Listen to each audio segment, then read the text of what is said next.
ఇప్పుడు చూసి నా ఫోన్ ఫోన్ ఫోన్ అయినా పక్కింటి ఆయన చూడు 35 లక్షల ప్యాకేజ్ అంట ఆయనకి తెలుసా. అదే పక్కింటో ఆయన వాళ్ళ ఆవిడకి 40 లక్షల ప్యాకేజ్ అంట తెలుసా మరి నీకు. ఇంట్లో కందిపప్పు లేదు, వంట చేయాలి, కొంచెం వెళ్ళి తీసుకురావా.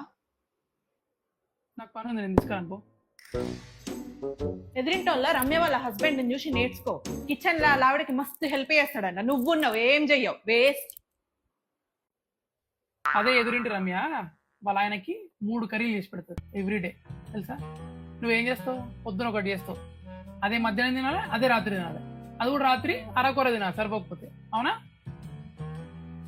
మహానుభావ నీ భాష నాకు, నేనే తెచ్చుకుంటా కందిపప్పు, నీ హెల్ప్ ఏమొద్దు, నువ్వు తిని పెట్టు చాలు అంతే.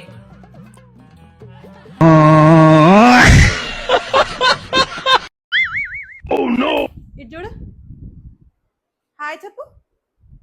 నెత్తి మీద చేయబెట్టుకట్లా, ముక్కు మీద చేయబెట్టుకట్లా.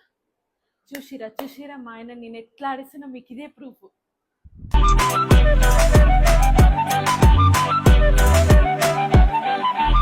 കിളിയേ കിളിയേ മണിമണി മേഘത്തോപ്പിൽ ഒരു മലർന്നുള്ളാൻ പോകും. నిత్యమ్మా వంట చేసావా. హలో మిస్టర్, ఇది వీకెండ్గా అయితే ఏమి వంట చేయవా. వద్దు వద్దు బయట తిందాము.